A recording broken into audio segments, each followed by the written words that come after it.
지금 이 영상 안 보면 1,000만 원 날립니다. 아니 진짜로요. 농담 아니에요.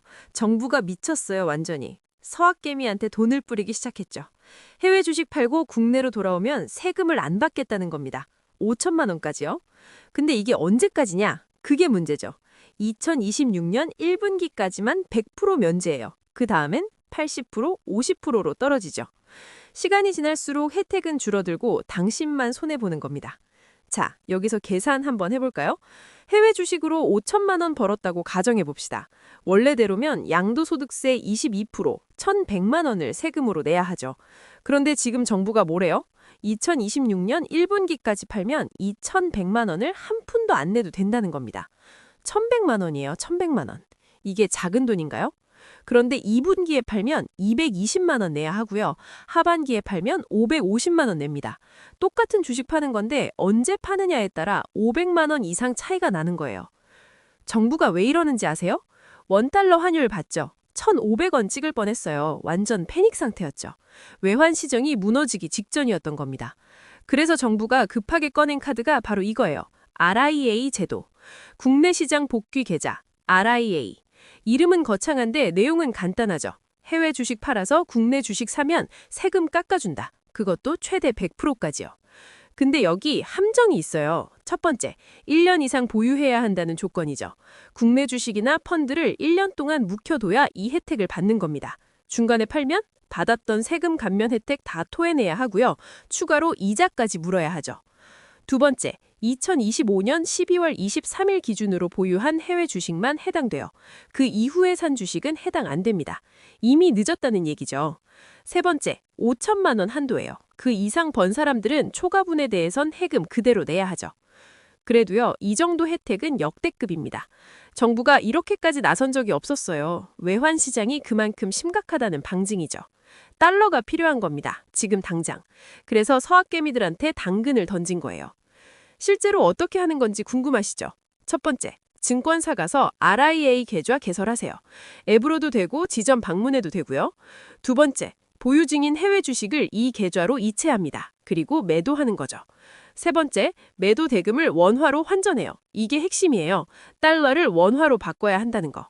네 번째, 그 돈으로 국내 주식이나 주식형 펀드를 삽니다. 그리고 1년 이상 보유하는 거죠. 다섯 번째, 1년 후에 팔 때 자동으로 세금 감면 처리가 되고요. 세무서에 신고까지 완료되는 겁니다. 절차는 복잡해 보이지만 실제로는 증권사 앱에서 다 처리돼요. 클릭 몇 번이면 끝나죠. 그런데 여기서 또 하나 선택지가 생겼어요. 해외 주식 팔기 싫은 사람들 있잖아요. 테슬라, 엔비디아, 애플 같은 거 장기 보유하고 싶은 사람들이죠. 이 사람들한테도 혜택을 주겠다는 겁니다. 환해지 상품이에요. 개인도 이제 선물환을 매도할 수 있게 해준다는 거죠. 1인당 연평균 1억 원 한도로요. 환율 변동 리스크를 줄이면서 동시에 양도세 감면 혜택도 받는 겁니다. 이게 무슨 의미냐? 해외 주식은 그대로 갖고 있으면서 환율 방어만 하면 세금도 깎아준다는 얘기죠. 국민연금이 하던 그 환해지를 이제 개인도 할 수 있게 해주는 겁니다.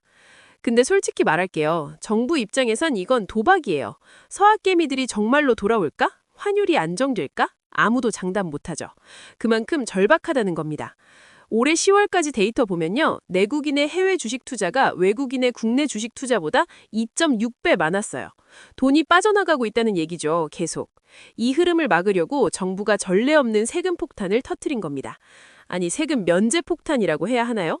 그래서 지금이 기회인 거예요. 2026년 1분기, 그러니까 3월 말까지만 움직이면 100% 면제 받는 겁니다. 4월 넘어가면 80%로 떨어지죠. 6월 넘어가면 50%예요. 같은 혜택인데 시기만 놓쳐도 수백만 원 손해보는 구조죠. 물론 단점도 있어요. 1년 동안 국내 주식 묶어둬야 한다는 거. 이게 부담이죠. 그 1년 동안 해외 주식이 더 오를 수도 있고요. 국내 주식이 떨어질 수도 있죠. 기회비용을 생각하면 리스크가 있는 겁니다. 그리고 감면율이 점점 줄어든다는 것도 문제고요. 조건 안 지키면 추징당하는 것도 조심해야 하죠. 하지만요, 냉정하게 계산해 보세요. 1,000만 원 넘는 세금을 안 낼 수 있다면 그것도 합법적으로 정부가 주는 혜택으로요. 이건 무시하기 어려운 기회예요. 특히 환율이 지금처럼 높을 때 해외 주식 이익이 크게 난 상태라면요. 지금이 최적의 타이밍일 수 있죠.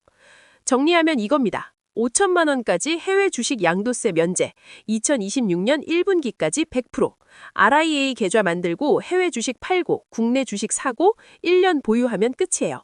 아니면 환해지 상품으로 해외 주식 유지하면서 세금 혜택 받거나요. 선택은 당신의 몫이죠. 근데 한 가지만 기억하세요. 이 혜택은 시간이 지날수록 줄어들고 결국엔 사라진다는 거요. 정부가 영원히 이렇게 해주진 않죠. 지금 안 움직이면 몇 달 후엔 후회할 겁니다. 그때 할 걸 하면서요. 자, 그럼 여기서 질문 하나 던지고 끝낼게요. 여러분은 어떻게 하실 건가요? 당장 해외 주식 팔고 국내로 돌아오실 건가요? 아니면 환해지로 갈 건가요? 아니면 그냥 현상 유지하실 건가요? 댓글로 당신의 선택을 알려주세요.